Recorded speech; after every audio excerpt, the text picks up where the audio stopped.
1963 সালের 10ই আগস্ট উত্তরপ্রদেশের জালৌন জেলার গোরহাকাপুরবা গ্রামে একটা দরিদ্র মাল্লা উপজাতির পরিবারে জন্মগ্রহণ করেন ফুলন দেবী। ভারতের এই জায়গার উপর দিয়ে যমুনা ও চম্বল নদী বয়ে যাবার ফলে এখানকার ভূখণ্ড অজস্র গিরিখাত ও খালে ভরা, যার জন্য এই অঞ্চল দস্যুদের আখড়ায় পরিণত হয়েছিল অনেক আগে থেকেই। ফুলনের পরিবার ছিল ভারতের হিন্দু বর্ণ ব্যবস্থার একেবারে নিচে থাকা শূদ্র সম্প্রদায়ের জেলে, যারা সাধারণত নদীতে মাছ ধরে জীবিকা নির্বাহ করে। ছোট্ট ফুলন তার বোনেদের সঙ্গে নিয়ে মাঠে গোবরের ঘুঁটে বানাতো জ্বালানি হিসেবে, যেমনটা এই অঞ্চলে প্রচলিত ছিল। তার পরিবার ছোলা, সূর্যমুখী এবং মুক্তার বাজরা চাষ করত। ফুলনের বাবা ছিল দেবীদিন আর কাকা বিহারীলাল, যার মায়াদিন নামে একটা ছেলে ছিল।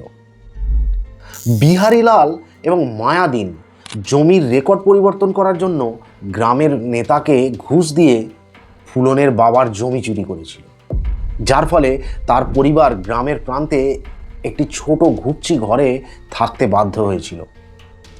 ফুলনের কাকা আর তার ছেলে মায়াদিন ফুলনের পরিবারকে হয়রানি করতে থাকে এবং তাদের ফসল চুরি করতে থাকে তাদের গ্রাম থেকে তাড়িয়ে দেওয়ার লক্ষ্যে।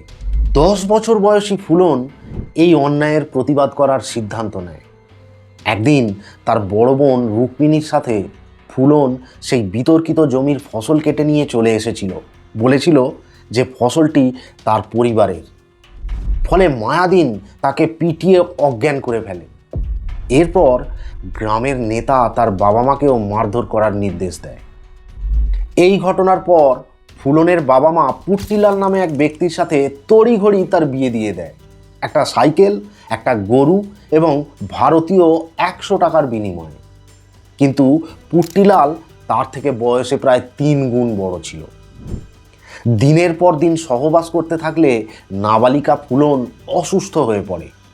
যখন তার বাবা মা এসে তাকে একজন ডাক্তারের কাছে নিয়ে যায়, তখন সে চিকেন পক্সে আক্রান্ত হয়েছে বলে জানা যায়। তৎকালীন সময়ে একজন বিবাহিত স্ত্রীকে তার স্বামী যদি প্রত্যাখ্যান করে, তাহলে তা খুবই কলঙ্কজনক ঘটনা বলে ধরা হতো।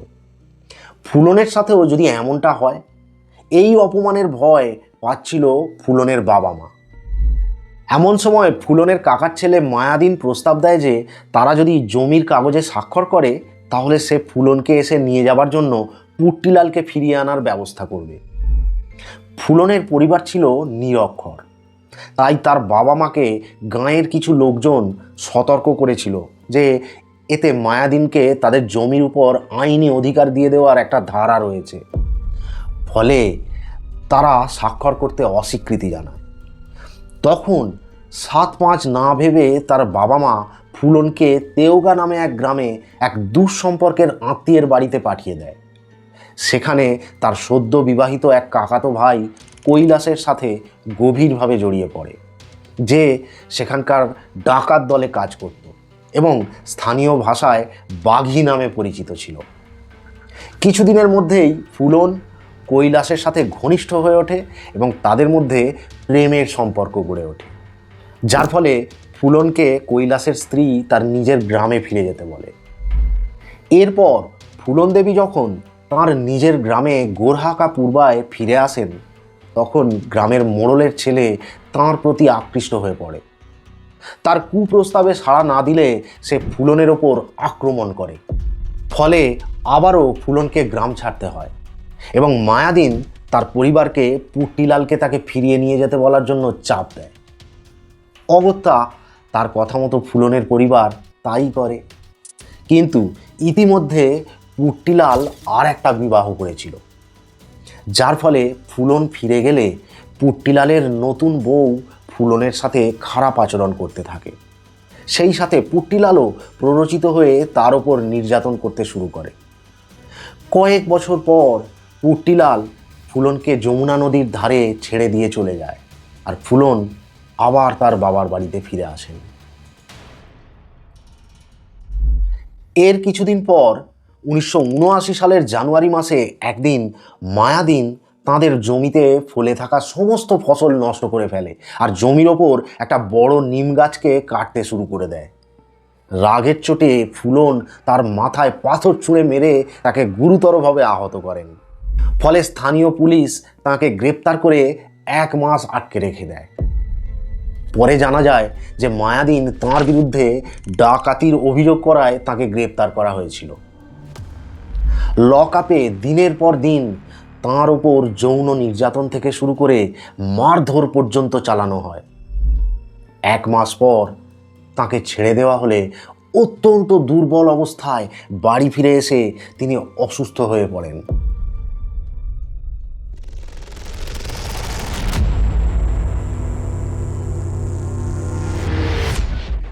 লকআপের বিভীষিকা তখনও কাটেনি।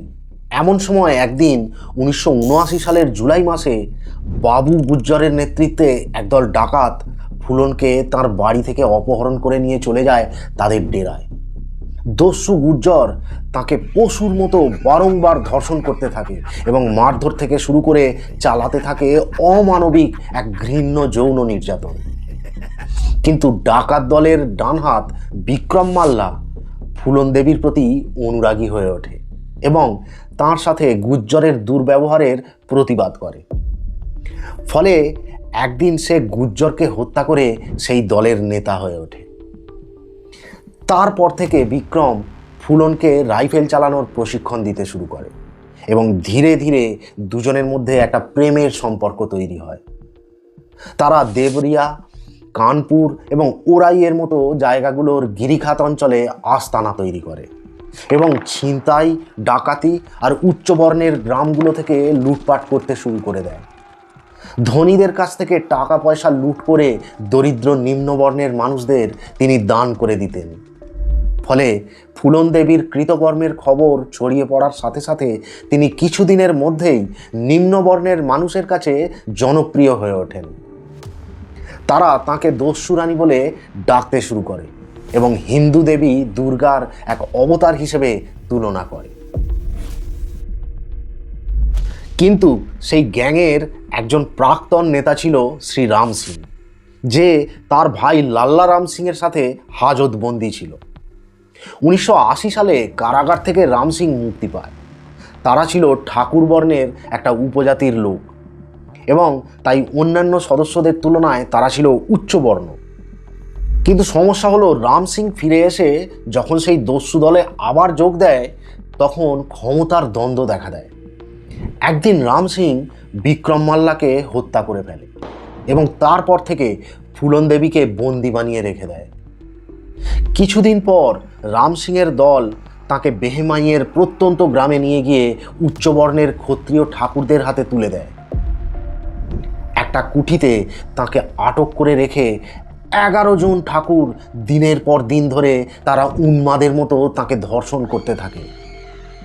একদিন চূড়ান্ত অপমানজনকভাবে গ্রামবাসীদের সামনে তাকে নগ্ন অবস্থায় একটা কুয়ো থেকে জল আনতে বাধ্য করা হয়। লাঞ্ছনা, অপমান আর দুর্বলতার কারণে তিনি অচৈতন্য হয়ে মাটিতে লুটিয়ে পড়েন। উচ্চবর্ণের ঠাকুররা তার হাতে পায়ে দড়ি বেঁধে পশুর মতো টানতে টানতে নিয়ে গিয়ে ফেলে দেয় গ্রামের শেষ প্রান্তে নদীর ধারে। অসম্ভব যন্ত্রণাকাতর অবস্থায় সেই রাতেই হাতে একটা গাছের ভাঙা ডালকে অবলম্বন করে বন্য জন্তুদের থেকে আত্মরক্ষা করে নদী পেরিয়ে চলে যান এক কুখ্যাত ডাকাত মান সিংয়ের কাছে।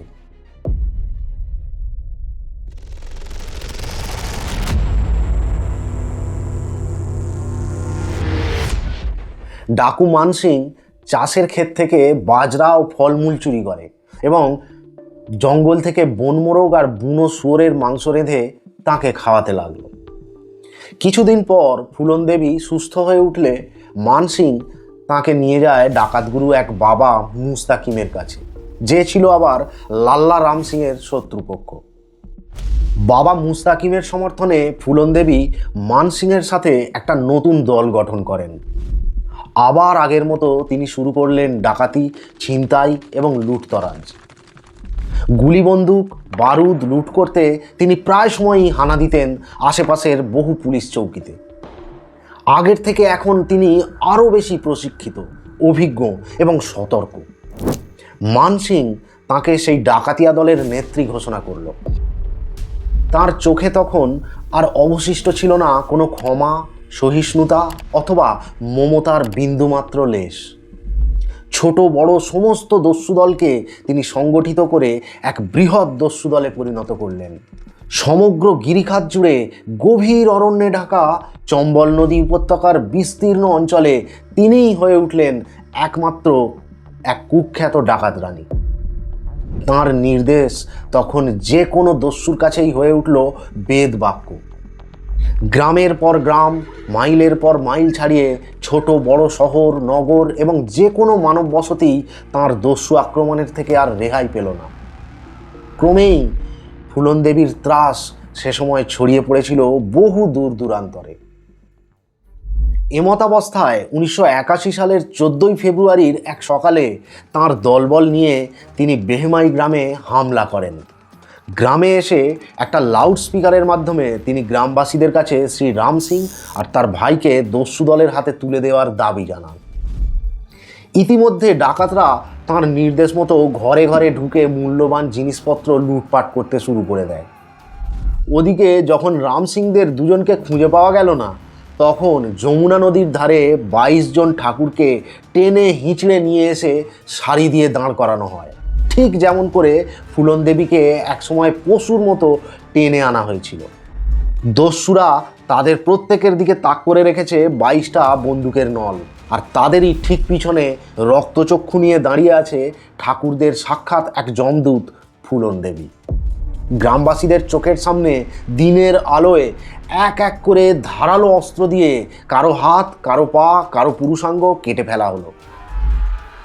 রক্তস্নাত সেই বদ্ধ ভূমিতে 22 জন মানুষের বিভীষিকাময় আর্তনাদের মাঝে কুখ্যাত দস্যুরানী ফুলন দেবী সেদিন বহু বছর আগের এক দলিত অসহায় কিশোরীর চিৎকারও শুনতে পাচ্ছিলেন। তার চোখ থেকে ঠিকরে পড়ছিল আগুন, সাথে সাথেই তার হাতের বন্দুক গর্জে উঠল আকাশ বাতাস কাঁপিয়ে। এক এক করে 20 জন উচ্চবর্ণের পুরুষকে মাথায় গুলি করে হত্যা করা হলো, কিন্তু 2 জন বেঁচে গেল, কারণ সেই বীভৎস হত্যাকাণ্ডের চাক্ষুষ বর্ণনার কথা এলাকায় ছড়িয়ে দেওয়ার জন্য সেই 2 জনকে আহত অবস্থাতেই ছেড়ে দেওয়া হয়। ফলে বেহমাই হত্যাকাণ্ডের পর থেকে ফুলন দেবীর ত্রাস দ্বিগুণ আকার ধারণ করে এবং 1981 সালের 31শে মার্চ পুলিশের হাতে ধরা প্রায় পড়তে গিয়েও বেঁচে গেলে এলাকায় তাঁর খ্যাতি আরও বেড়ে যায়। এই ঘটনার পর উত্তরপ্রদেশের তৎকালীন মুখ্যমন্ত্রী ভিপি সিং পদত্যাগ করতে বাধ্য হয়। যেহেতু বেহেমাইয়ে মৃতদের সকলেই ঠাকুর বলে মনে করা হয়েছিল, তাই ঠাকুর কৃষকরা প্রধানমন্ত্রী ইন্দিরা গান্ধীর কাছে দ্বারস্থ হয়।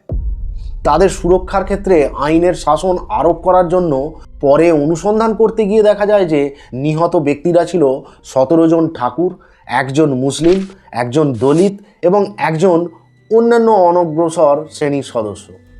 অপহরণ, লুটপাট এবং হত্যাসহ তখন 48টা অপরাধের অভিযোগ আনা হয়েছিল ফুলন দেবীর বিরুদ্ধে।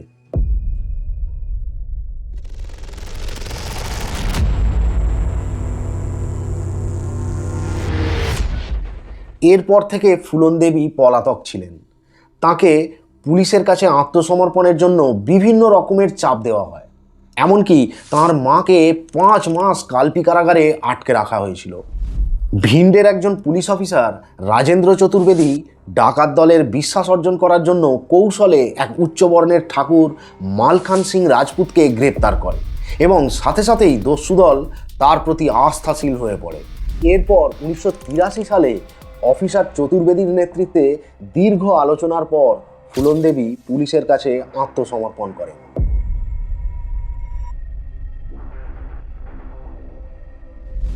In 1983, Phulan Devi surrendered and spent the next 8 years in prison.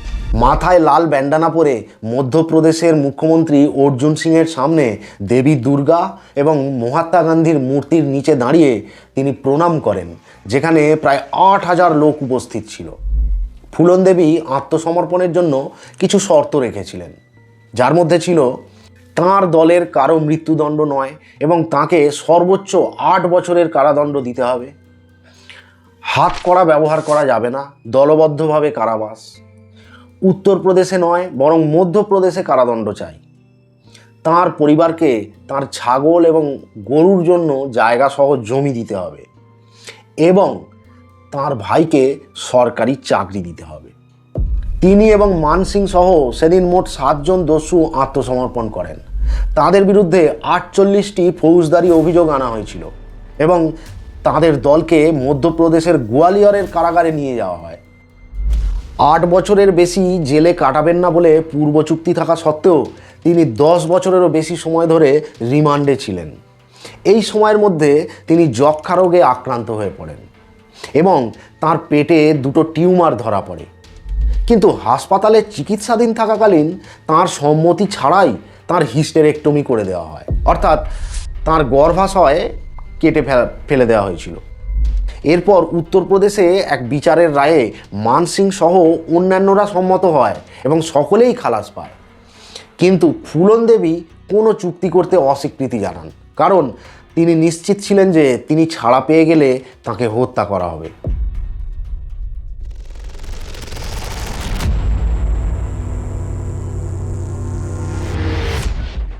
দীর্ঘ প্রায় 11 বছর পর 1994 সালে সমাজবাদী পার্টির নেতা এবং উত্তরপ্রদেশের মুখ্যমন্ত্রী মুলায়ম সিং যাদবের নির্দেশে ফুলন দেবীর বিরুদ্ধে অভিযোগ প্রত্যাহার করা হয়। ফলে কারাগার থেকে মুক্তি পাওয়ার পর তিনি সমাজবাদী পার্টিতে যোগ দেন এবং 1996 সালের সাধারণ নির্বাচনে উত্তরপ্রদেশের মির্জাপুর থেকে একজন সংসদ সদস্য হিসেবে ভারতীয় লোকসভায় আসন লাভ করেন। তিনি 37,000 ভোটের ব্যবধানে জয়ী হন এবং মোট 3 লক্ষেরও বেশি ভোট পেয়েছিলেন। একজন নিরক্ষর সাংসদ হয়েও তিনি নারীদের অধিকার এবং দরিদ্রদের জন্য উন্নত সুযোগ সুবিধে যাতে প্রদান করা যায় তার জন্য সাফল্যের সাথে প্রচেষ্টা চালিয়েছিলেন।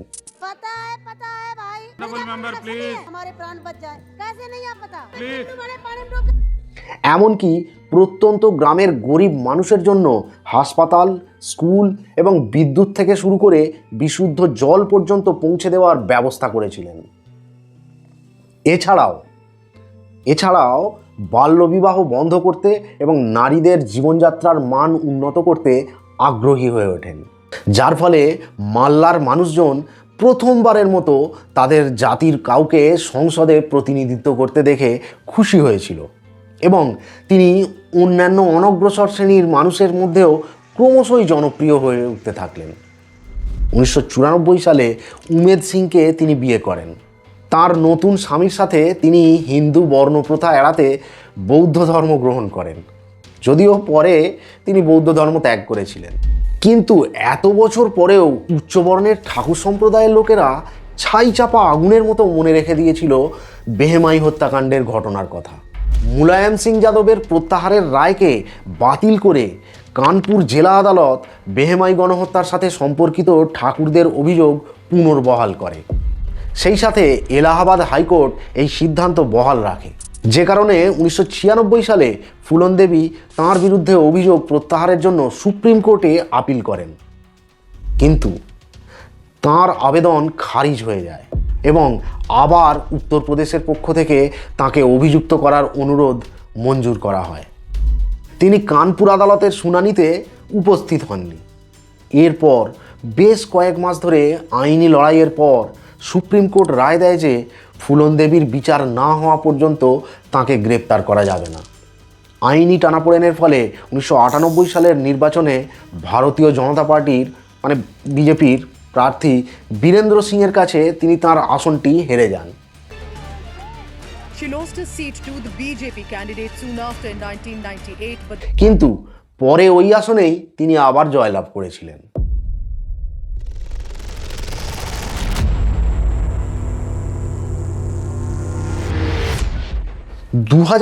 সালের 25শে জুলাই দুপুর 1:30 নাগাদ নয়াদিল্লির 44 নম্বর অশোক রোডের বাড়ির বাইরে 3 জন অজ্ঞাত পরিচয় ব্যক্তি ফুলন দেবীকে লক্ষ্য করে গুলি চালায়। তাকে 9টি গুলি করা হয়েছিল এবং তার দেহরক্ষী তাকে বাঁচাতে গিয়ে দুবার আঘাত পায়। আক্রমণকারীরা গাড়িতে করে পালিয়ে যাওয়ার সময় তাঁর রক্ষী আহত অবস্থাতেও পাল্টা গুলি চালায়, কিন্তু কোনো লাভ হয়নি। ফুলন দেবীকে দ্রুত লোহিয়া হাসপাতালে নিয়ে যাওয়া হয় এবং পৌঁছানোর সাথে সাথেই তাকে মৃত বলে ঘোষণা করা হয়। On the afternoon of 25th July 2001, 3 unknown assailants in a car fired 9 shots at Phulan Devi and her bodyguard.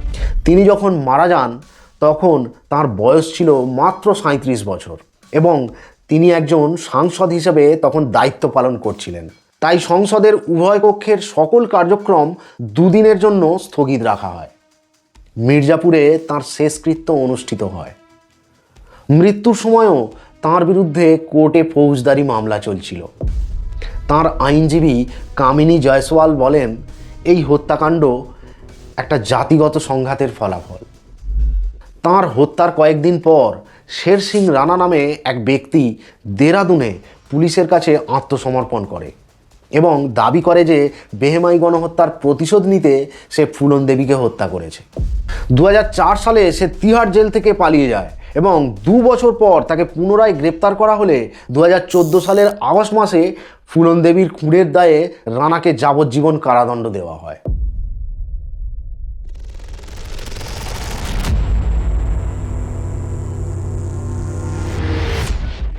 উনিশশো সালে ফুলন দেবী তাঁর আত্মজীবনীমূলক প্রবন্ধ আই ফুলন দেবী লিখেছিলেন, যা 1996 সালে প্রথমে ফ্রেঞ্চ এবং পরে ইংলিশ, জাপানিজ এবং মালয় সহ অন্যান্য অনেকগুলো ভাষায় প্রকাশিত হয়েছিল। বই বিক্রি থেকে প্রাপ্ত আয় তিনি তাঁর মাকে দিয়ে দিয়েছিলেন। এছাড়াও 1994 সালে তাঁর জীবনী অবলম্বনে প্রখ্যাত লেখিকা মালা সেন রচিত এবং শেখর কাপুর নির্দেশিত একটি বহুচর্চিত ডকুমেন্টারি ফিল্ম ব্যান্ডিট কুইন মুক্তি পায় পরে, যা ফ্রান্সের কান চলচ্চিত্র উৎসবে তুমুল জনপ্রিয়তা লাভ করেছিল। ফুলন দেবীর মৃত্যুর পর তাঁর মালিকানাধীন প্রায় তৎকালীন 2.5 কোটি টাকার সম্পত্তি পরিচালনার জন্য একটা ট্রাস্ট গঠন করার সিদ্ধান্ত নেয় উমেদ সিং, কিন্তু ফুলন দেবীর মা তার বিরোধিতা করেছিলেন এবং ফুলন দেবীর সম্পত্তি হাতানোর জন্য তাঁর হত্যাকারীদের সাথে উমেদ সিংয়ের যোগসাজশ থাকার অভিযোগও টেনে এনেছিলেন। এর থেকেও আশ্চর্যজনক বিষয়টি ছিল ফুলন দেবীর প্রথম স্বামী পুট্টিলালও পরবর্তীকালে তার সম্পত্তি দাবি করেছিল, কারণ তাদের নাকি কখনো আনুষ্ঠানিকভাবে বিবাহ বিচ্ছেদ হয়নি। কিন্তু ফুলন দেবী এক নৈরাজ্যের আস্তাকুর থেকে উঠে এসে যে সমাজকে পরিবর্তনের জন্য বিদ্রোহের আগুন জ্বেলেছিলেন, পরে সেই গণতন্ত্রেই গুলিবিদ্ধ হতে হয়েছিল তাঁকে। তাঁর মৃত্যুর কয়েক দশক পরেও একটা প্রশ্ন থেকেই যায়, আসলে ফুলন দেবী কে ছিলেন? সহিংসতায় গঠিত একজন অপরাধী, নাকি নিষ্ঠুর অন্যায় যাকে সৃষ্টি করেছে এমন এক যোদ্ধা? আপনার কি মনে হয় তার নিচের কমেন্ট সেকশানে লিখে জানান। আর চ্যানেলে নতুন হয়ে থাকলে চ্যানেলটিকে সাবস্ক্রাইব করে রাখুন আর বন্ধুদের সাথে শেয়ার করুন। आप अगले जन्म में क्या बनना चाहेंगी? हम अगले जन्म में भले ही जानवर बन जाएं पर इस तरह की मतलब औरत नहीं बनना चाहिए।